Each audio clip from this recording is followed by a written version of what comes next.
ঈদের ছুটির রাজধানীর বিনোদন কেন্দ্রগুলোর ভিড় যে দর্শনার্থীরা করছেন সেই খবরাখবর জানবো।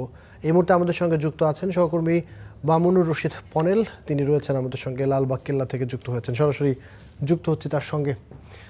পনেল, নিশ্চয়ই শুনতে পাচ্ছেন আমাকে? আপনি লালবাগ কেল্লায় আছেন। এই যে ঐতিহাসিক স্থাপনা, সেই স্থাপনা ঘিরে ঈদের পর দিন মানুষ যে ছুটিতে এসছে, ছুটি কাটাতে কেমন উপভোগ করছে, কি বলছে তারা?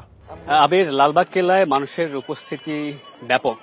একেবারে শিশু থেকে বৃদ্ধ সবার উপস্থিতি আমরা এখানে দেখতে পাচ্ছি, সেই সঙ্গে ঈদের আনন্দের উচ্ছ্বাস। তার কারণ আপনি নিজেই জানেন, রাজধানীতে সাধারণ মানুষের জন্য নিখাত বিনোদনের যে উৎস সেটি একেবারেই কম, এবং অন্যদিকে যদি আরবে বলি বিনোদন কেন্দ্রের কথা বলি, সেটাও একেবারে কম। আর সেজন্যই এই ঐতিহাসিক স্থাপনার মতো, লালবাগ কেল্লার মতো যে ঐতিহাসিক স্থাপনাগুলো আছে, সেইখানে মানুষ যখনই ছুটি পান, সেটি ঈদ কেন্দ্রিক হোক কিংবা অন্য যে কোনো উৎসব কেন্দ্রিক হোক, তখনই মানুষ একটু নাভিশ্বাস যখন উঠে আসে, তখন সেখান থেকে একটু মুক্তি পেতে ঈদ আনন্দে সামিল হতে এই ধরনের ঐতিহাসিক কেন্দ্রের মধ্যে এখানে আসে। আজকে যখন এই লালবাগ কেল্লার গেটটি খুলে দেয়, তখনই আমরা এখানে দর্শনার্থীদের ভিড়, বাইরে টিকিট কাউন্টার দেখতে পেয়েছি। তবে যদি অন্যান্য ঈদগুলোর সঙ্গে তুলনা করি, তাহলে নিঃসন্দেহে বলতে হবে যে ভিড়টা আগের বারের তুলনায় কম। গতকাল আমরা চিড়িয়াখানায় ঘুরতে গিয়ে যেমনটা দেখেছিলাম, সেখানেও দর্শনার্থীদের ভিড় কিছুটা কম। আজকে এই লালবাগ কেল্লায় এসেও সেটি আমরা কিছুটা লক্ষ্য করেছি, গতবারের তুলনায় দর্শনার্থীর ভিড় কিছুটা কম। তারপরও কর্তৃপক্ষ ধারণা করছেন যে হয়তোবা কোরবানির জটিলতার কারণে কিংবা আনুষ্ঠানিকতা এখনো শেষ হয়নি, সেই জন্য হয়তোবা ভিড় কিছুটা কম। সেটি কাটিয়ে উঠলে হয়তোবা ধীরে ধীরে সেটি বাড়বে। তাছাড়া আজকের আবহাওয়াটাও কিন্তু কিছুটা বৈরী, তীব্র গরম ছিল এবং আকাশটাও মেঘলা, যে কোনো সময় হয়তোবা বৃষ্টি আসতে পারে। কিন্তু এসব কিছুই আসলে মানুষকে ঘরে আটকে রাখতে পারেনি। মানুষ ঈদের আনন্দে সামিল হওয়ার জন্য তারা ঘর থেকে বেরিয়ে এসেছেন। যেহেতু এই স্থানটি ঐতিহাসিক, অর্থাৎ 100 বছরের ঐতিহাসিক স্থান এটি, সেজন্য যারা অভিভাবকরা আসছেন তারা তাদের বাচ্চাদেরকে নিয়ে আসছেন। বিশেষত যারা অভিভাবক তারা হয়তোবা যখন বাচ্চা ছিলেন তখন শিশুকালে তারা পাঠ্য বইতে এই স্থান সম্পর্কে পড়েছেন। তো সেই স্থানটি তারা আজকে আরেকবার দেখে যাচ্ছেন, এবং তাদের যারা শিশু রয়েছেন, যারা শিশুদেরকে তারা হাতে করে নিয়ে আসছেন, তাদেরকেও এই ঐতিহাসিক স্থাপনার গল্পগুলো বলে তাদেরকে ইতিহাসের সঙ্গে এক ধরনের সংযোগ ঘটানোরও চেষ্টা করছেন। যদি আমি আলাদা আলাদা করে বলি, আপনি এখানে যে লালবাগ কেল্লার সামনে যে বিশাল মাঠটি রয়েছে, অর্থাৎ নগরের শিশুরা সাধারণত খেলাধুলা কিংবা মাঠ বঞ্চিত শিশু, তো তারা এখানে এসে আমরা অনেকে দেখেছি যে পায়ের স্যান্ডেলটা তারা খুলে ফেলছেন, কিছুক্ষণ ঘাসের মধ্যে দুপা ছড়িয়ে তারা বসছেন, শরীরের সঙ্গে পায়ের সঙ্গে মাটির একটা সংযোগ ঘটানোর চেষ্টা করছেন। বাচ্চাদেরকে আমরা দেখেছি তারা বাঁধ ভাঙা উল্লাস নিয়ে, ফুটবল নিয়ে কিংবা হাতে বেলুন নিয়ে, বিভিন্ন ধরনের খেলনা সামগ্রী নিয়ে এক ধরনের তার শৈশবটা খুব ভালোভাবে উদযাপন করছেন। কিংবা এছাড়া অভিভাবক যারা রয়েছেন তারা আসলে এই দৃষ্টিনন্দন শৈল্পিক যে নিদর্শনটি রয়েছে, সেই নিদর্শনের গায়ে আসলে হাত বুলিয়ে শত বছরের যে ঐতিহ্য বা ঐতিহাসিক স্থাপনা সেটি আরো একবার পরখ বুলিয়ে নিচ্ছেন এবং তার শিশুটিকে সেটির জ্ঞানটি, সেটির ঐতিহাসিক ইতিহাসটা জানাচ্ছেন। তো বলা যাচ্ছে যে রাজধানীর লালবাগে গতবারের তুলনায় দর্শনার্থীর সংখ্যা কিছুটা কম, তবে তারা আশা করছেন হয়তোবা সময়ের সঙ্গে সঙ্গে দর্শনার্থীর সংখ্যা আরো বাড়বে। আবির, এই ছিল আমার কাছে লালবাগ থেকে সবশেষ খবর। পরের আপনাকে ধন্যবাদ। আমাদের সঙ্গে আরও যুক্ত হয়েছেন নাজমুল হাসান, আমাদের সহকর্মী, এবং মারিয়া যুক্ত হয়েছেন। শুরুতেই নাজমুলের কাছে জানতে চাই, নাজমুল, কি অবস্থা বলেন, যারা নভ থিয়েটারে এসছে তারা আসলে কি বলছে এবং ঈদকে কেন্দ্র করে কেমন দর্শনার্থী ভিড় করছে? আমি এখন নভ থিয়েটারের সামনে, যেটা হচ্ছে দেশের একমাত্র প্ল্যানেটেরিয়াম এবং বিজ্ঞান ভিত্তিক বিনোদন যে জাদুঘর, সেটা হচ্ছে এই নভ থিয়েটার। এবং দর্শনার্থীর কথা যদি বলতে হয় তাহলে জুমার পরপরই, যেহেতু আজকে শুক্রবার এবং ঈদের পরদিন, অর্থাৎ আজকে কিন্তু এখনও সরকারি ছুটি যেহেতু চলছে, বিনোদন কেন্দ্রগুলোতে জুমার পরে মূলত আসলে ভিড়টা একটু বাড়তে দেখেছি আমরা। যেহেতু এখানকার যারা টিকিট কাউন্টারে আছেন, আমরা যদি একটু দেখানোর চেষ্টা করি, সেই টিকিট কাউন্টারের যারা আছেন তাদের সাথে কথা বলার চেষ্টা করছিলাম। তারা জানাচ্ছিলেন সকাল থেকে তেমন একটা ভিড় না থাকলেও আসলে জুমা পরবর্তী, অর্থাৎ জুমার নামাজের পরপরই এখানে নভ থিয়েটারে কিন্তু এখন একটি দীর্ঘ লাইন আমরা দেখতে পাচ্ছি, অর্থাৎ দীর্ঘ লাইনের সারি। এখানে দর্শনার্থী আসছেন, তারা হচ্ছে তাদের ছোট বাচ্চা নিয়ে, অর্থাৎ পরিবার পরিজন সহ তারা কিন্তু এখানে বিনোদন কেন্দ্রে ঘুরতে আসছেন। এবং যেহেতু এটা একটি বিজ্ঞান ভিত্তিক, যেমনটা বলছিলাম, প্ল্যানেটেরিয়াম, একমাত্র দেশের এখানে ভেতরে হচ্ছে চাঁদ সূর্য থেকে শুরু করে গ্যালাক্সি সহ বিভিন্ন ধরনের ফুটেজ এখানে তারা হচ্ছে দর্শনার্থীর জন্য রেখেছেন এবং সেই হিসেবে এখানে ছোট ছোট বাচ্চারা যারা আসছেন তাদেরকে আসলে বিজ্ঞানের সাথে পরিচয় করিয়ে দেওয়ার জন্য এখানে আসছেন। তাছাড়া এর পাশেই যদি আমরা একটু দেখাতে চাই অথবা বলতে চাই, পাশে রয়েছে বাংলাদেশের আরেকটি হচ্ছে একমাত্র সামরিক জাদুঘর, যেটি এই বিজয় সরণিতে অবস্থিত নব থিয়েটারের পাশে। সেখানেও আমরা কিছুক্ষণ আগে দেখতে পাচ্ছিলাম মোটামুটি সেখানেও জুমার পর থেকে ভিড় বাড়ছে এবং সেখানেও বাংলাদেশের আসলে মুক্তিযুদ্ধ, সামরিক ইতিহাস, সামরিক জিনিসপত্রের সাথে পরিচয় করিয়ে দেওয়ার জন্য আসলে এখানে পরিবার পরিজন সহ এখানে দর্শনার্থীরা আসছেন। এবং পাশাপাশি বিনোদন কেন্দ্রগুলোতে আসলে বলা যায় যেহেতু ঈদের ছুটি, ঈদুল আজহাকে কেন্দ্র করে যেহেতু এখানে ভিড় ছুটি রয়েছে, অর্থাৎ দীর্ঘ একটি সরকারি ছুটি, যেহেতু ঈদ ইতিমধ্যে শেষ হয়ে গেছে, সেহেতু আসলে এই ছুটিটা কাটানোর জন্য রাজধানীতে যদিও বিনোদনের প্লেস অর্থাৎ জায়গা কিন্তু কম, কিন্তু যেসব জায়গাগুলো আছে সেগুলোতেই এখন দর্শনার্থীরা ভিড় বাড়াচ্ছেন। আবির। ধন্যবাদ নাজমুল, আপনি থাকুন, আরও খবরাখবর আমাদের জন্য সংগ্রহ করুন, পরবর্তীতে আবার আপনার সঙ্গে যুক্ত হব। আমরা মারিয়ার কাছে যেতে চাই। মারিয়া হোসেন রয়েছেন বসুন্ধরার স্টার সিনেপ্লেক্সে। মারিয়া, আপনি তো বিনোদন অঙ্গনের খোঁজ খবর রাখেন, জানাবেন এবারের ঈদকে কেন্দ্র করে কোন সিনেমার প্রতি দর্শকের আগ্রহ বেশি এবং যারা সিনেমা দেখতে আসছেন তাদের সঙ্গে নিশ্চয়ই আপনার কথা হয়েছে, তারা আসলে কী বলছেন? আর ঈদের সিনেমার যারা কুশীলব রয়েছেন অথবা ডিরেক্টর যারা রয়েছেন তাদের সঙ্গে কোনো দেখা হয়েছে কিনা, যদি হয়ে থাকে তারা কি বলছেন? ধন্যবাদ আবির আপনাকে। আমরা প্রথম দিনই, ঈদের দিনই দেখেছি যে দর্শকের উচ্ছ্বাস কিন্তু চোখে পড়ার মতো ছিল। আজ যদি আমরা দ্বিতীয় দিন দেখাই, একটু চারপাশটা যদি আমরা দেখাই, তাহলে দেখতে পাবো দর্শকের ভিড় কিন্তু আরও বেশি পরিমাণে বেড়েছে। প্রথম দিনই শাকিব খানের সিনেমা নিয়ে আমরা দেখেছি অনেক বেশি আগ্রহ ছিল দর্শকের, কিন্তু সিনেমার ফার্স্ট শো শেষ হওয়ার পরেই আমরা নেগেটিভ রিভিউ পেয়েছি। এরপর আমরা যদি বলি রোহিতের কথা, রোহিত নিয়ে আমরা একটু মিক্সড রিভিউ পেয়েছি। আমরা এছাড়া আরও তালিকায় ছিল পিনিক, মালিক। প্রথম দিনের প্রচারণায় আমরা কিন্তু মালিক সিনেমার কাউকে দেখতে পাইনি। আমরা জানতে পেরেছি একটু পরে এখানে স্টার সিনেপ্লেক্সে মালিক সিনেমার টিম আসবে, এছাড়াও বনলতা সেনের টিমও আসবে। আমরা গতকাল রকস্টার টিমের সাথে কথা বলেছিলাম, তারা বলেছে দর্শকের নেগেটিভ রিভিউ পাওয়া সত্ত্বেও বলেছে আপনারা আরও শো দেখুন, আরও মন্তব্য জানুন, তারপরে আমাদের সিনেমা নিয়ে কথা বলুন। তারা জোরদার দাবি জানিয়েছে যে আপনাদের অবশ্যই ভালো লাগবে, বিশেষ করে শাকিব খানের পারফরমেন্স। এছাড়া রোহিতের কথা যদি বলি, রোহিত আমি নিজেও দেখেছি, আমি বলবো অবশ্যই তুষি আর ইমরানের পারফরমেন্স ছিল চোখে পড়ার মতো, দর্শকও বেশ সাদরেই গ্রহণ করেছে। বনলতা সেন নিয়ে আমি বনলতা সেনের কথা বলি, এই পর্যন্ত পজিটিভ রিভিউ আমি বলবো বনলতা সেনেরই সবচেয়ে বেশি। আর মালিকের কথা যদি বলি, মালিক নিয়ে আমি এখনও কোনো রিভিউ পাইনি, যেহেতু আজকে টিম সিনেপ্লেক্সে চলে আসবে, তারপরই হয়তো আমরা জানতে পারবো মালিক নিয়ে দর্শক কী প্রতিক্রিয়া। আবির, এই ছিল সর্বশেষ আমার কাছে। আমরা ঢাকার বাইরের খবরাখবরও জানতে চাই। দেশের সব থেকে বড় পর্যটন নগরী বলা হয় কক্সবাজারকে। সেই কক্সবাজারের সমুদ্র সৈকতে রয়েছেন মুহিবুল্লাহ মুহিব। আপনি এর আগে আমাদের সঙ্গে যখন যুক্ত হয়েছিলেন জানাচ্ছিলেন যে পর্যটকদের উপচে পড়া ভিড়, এখন কি অবস্থা? পর্যটক যারা আসছে তারা কি বলছে এবং সার্বিকভাবে এই যে অনেক বেশি পর্যটক আসে ঈদের ছুটিতে, নিরাপত্তা ব্যবস্থা কেমন দেখছেন? আবির, মূলত ঈদের পরবর্তী সময়গুলোতেই কক্সবাজারে কিন্তু বিপুল সংখ্যক পর্যটকের সমাগম ঘটে থাকে। সেক্ষেত্রে হচ্ছে আমরা বিভিন্ন ঈদেই সেই বিষয়গুলো দেখতে পাই।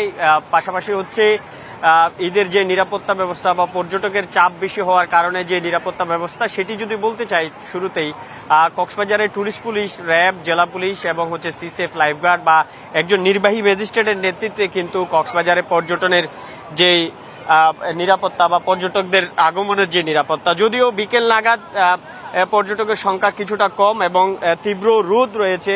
আজকে কিন্তু কক্সবাজারের আবহাওয়া প্রায় 35 থেকে 36 ডিগ্রি সেলসিয়াস। একই সঙ্গে আবহাওয়া অধিদপ্তর আরেকটি সুখবর দিয়েছে পর্যটকদের জন্য, বা এটা আসার কথা হচ্ছে সন্ধ্যা 7টা নাগাদ কক্সবাজার উপকূল দিয়ে মূলত জোড়ো বৃষ্টি বা বজ্রবৃষ্টি হওয়ার সম্ভাবনার কথা আবহাওয়া অধিদপ্তর জানিয়েছে। তীব্র দাবদাহের পরেই আসলে এক পশলা বৃষ্টি হয়তো পর্যটকদের যে উৎসব আনন্দ সেটি আরও বাড়িয়ে দিতে পারে। আগামীকাল থেকে হয়তো পর্যটকদের চাপ আরও বাড়বে।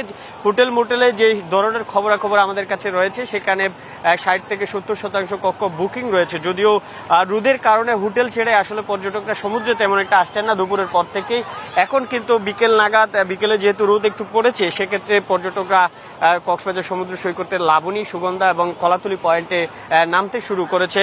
সেই হিসেবে যেহেতু পর্যটকরা বিভিন্ন চোরাগুপ্তা খাল থেকে শুরু করে অনেকগুলো সরু খাল রয়েছে, সেখানে কিন্তু লাইফগার্ড কর্মীরা তাদের লাল পতাকা টাঙিয়ে পর্যটকদেরকে সতর্ক করছেন। একই সঙ্গে অনেকেই লাইফগার্ডের নির্দেশনা অমান্য করে দূরবর্তী স্থানে চলে যাচ্ছে, তাদেরকেও উদ্ধারে আমরা দেখেছি। তবে লাইফগার্ড স্বল্পতার কথা আমরা দীর্ঘদিন ধরে বলছি, সেটি আজকে কিন্তু ব্যাপকভাবে দেখা গিয়েছে, কারণ তাদের মাত্র 27 জন রয়েছে। 27 জন আসলে প্রায় এত সংখ্যক মানুষের যে নিরাপত্তা সেটি নিশ্চিত করতে তাদের বেশ ব্যাগ পেতে হচ্ছিল আজকেও।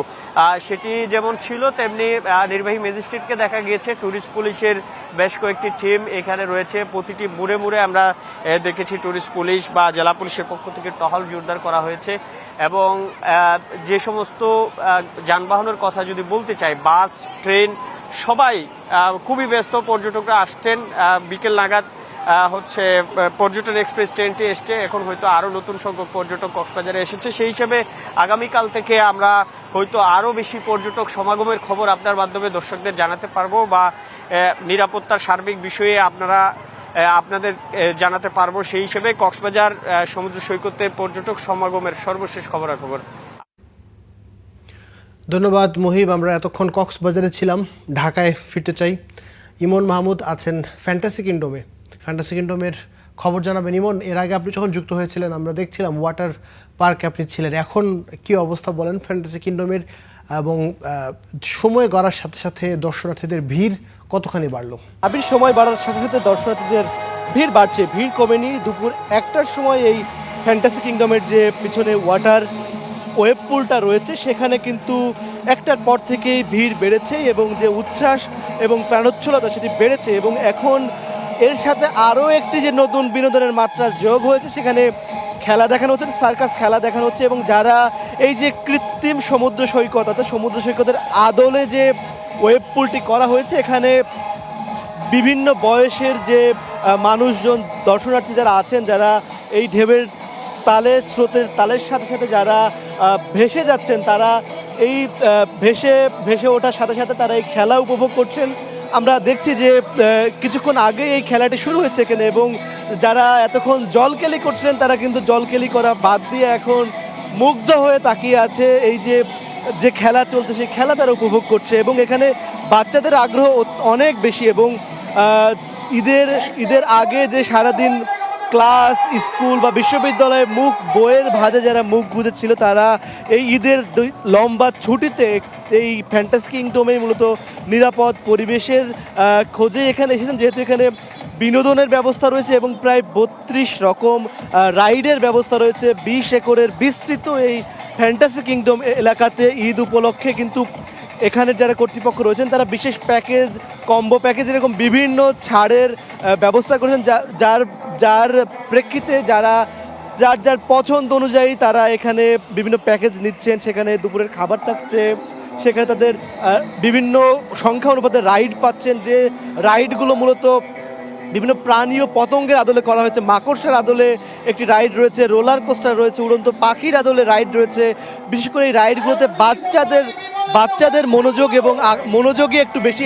এছাড়া যেহেতু ঈদের সময় নিরাপত্তা একটি বড় কারণ থাকে, বড় ইস্যু থাকে, তাই নারী যারা আছেন তারা নিরাপত্তার বিষয়টি মাথায় রেখে ফ্যান্টাসি কিংডমকেই বেছে নিচ্ছেন, যেহেতু এখানে নিরাপত্তা অনেক ভালো এবং এখানে যে খেলনার বা রাইডের যে বিষয়গুলো আছে সেখানে যথাযথ সেফটি এবং সিকিউরিটিজ মেনটেন করা হচ্ছে, যার কারণে এখানে দুর্ঘটনার হারও তুলনামূলক কম হওয়ায় বা একেবারেই না থাকার কারণে দর্শনার্থীরা ফ্যান্টাসি কিংডমকেই বেছে নিচ্ছেন। এবং কর্তৃপক্ষ বলছেন যে তারা ধারণা করছেন আজকে রাত 8টা পর্যন্ত চলবে এবং এই স্রোত অর্থাৎ দর্শনার্থীদের স্রোত আরও বাড়বে। এই ছিল আমার কাছ থেকে ফ্যান্টাসি কিংডম থেকে সবশেষ। আবির।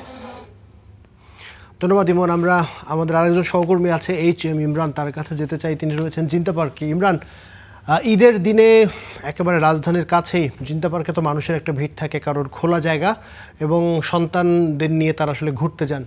আপনি কেমন দেখছেন জিন্তা পার্কের পরিবেশ এবং দর্শনার্থীদের আকৃষ্ট করবার জন্য বিভিন্ন ক্ষেত্রে যে রাইড শেয়ারিংগুলো রয়েছে সেখানে কি ধরনের অফার রয়েছে, আপনি কেমন উপভোগ করছেন? আমিন, অত্যন্ত চমৎকার একটি জায়গা এই জিন্দা পার্ক। একেবারেই প্রকৃতির সবুজ আবহে মোড়ানো একেবারে বলা চলে এই জিন্দা পার্ক। এখানে সকাল থেকে আমি ছিলাম এবং সকালের যে পরিবেশ ছিল এখনকার পরিবেশ একেবারেই ভিন্ন। দর্শনার্থীদের কিন্তু ব্যাপক ভিড় আমরা লক্ষ্য করছি। সকালে কিছু দর্শনার্থী এসেছিল, তবে এখনকার যে পরিস্থিতি আসলে আমরা এই জিন্দা পার্কে দেখছি, তারা খুব উৎসব মুখর পরিবেশে ঈদ উৎসব পালন করছেন। বিভিন্ন পরিবার প্রিয়জন নিয়ে এসে তারা বিভিন্ন ভাবে আসলে নিজেদেরকে রাঙাচ্ছে। যেহেতু ঈদের দ্বিতীয় দিন আজকে রাজধানীর বিভিন্ন জায়গায় এই পার্কগুলো বা দর্শনীয় স্থানগুলোতে মানুষের ভিড়। তবে এই জিন্দা পার্ক যেহেতু প্রায় 150 একর জায়গা জুড়ে জিন্দা পার্ক গঠিত, যে কারণে অসংখ্য জায়গায় বিভিন্ন বিষয় রয়েছে। দর্শনার্থীদের আকর্ষণ করার জন্য বেশ কিছু বিষয় রাখা হয়েছে। যেহেতু একটি একেবারেই প্রাকৃতিক সৌন্দর্যে ঘেরা, সেহেতু রাইড শেয়ারিংয়ের কোনো ব্যবস্থা নেই এখানে একেবারেই গ্রাম্য পরিবেশ বা প্রকৃতির সমারোহে হারিয়ে যাওয়ার যে একটা অনুভূতি এখানে এসে কিন্তু দর্শনার্থীরা সেটা ফিল করছে। আমরা অসংখ্য দর্শনার্থীদের সঙ্গে কথা বলেছি, তারা বলছেন যে এই যে বিভিন্ন লেকের ধারেই শাপলা ফুটে আছে, পাশাপাশি বিভিন্ন ব্যবস্থা রাখা হয়েছে। পাশাপাশি এখানকার যে কর্তৃপক্ষ তাদের সঙ্গেও আমরা কথা বলেছি।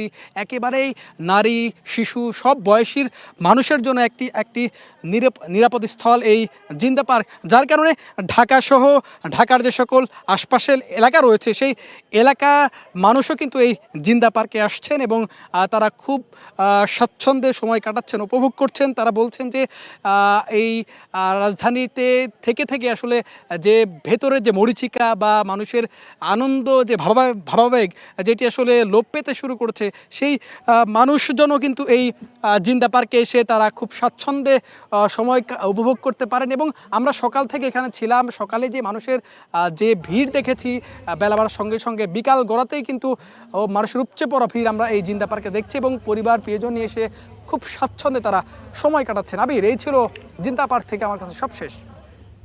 ইমরান, আপনাকে ধন্যবাদ। আপনি জিন্দা পার্কে ছিলেন এবং আপনিও নিশ্চয়ই যারা ঘুরতে এসছেন আমাদের সহকর্মী ইমরান জানাচ্ছিলেন সেখানকার সবশেষ খবরাখবর, এবং আমরা ঢাকা এবং ঢাকার বাইরে যারা সহকর্মী আমাদের সঙ্গে যুক্ত হয়েছিলেন তাদের কাছ থেকেও খবরাখবর শুনছিলাম বিনোদন কেন্দ্রগুলোর।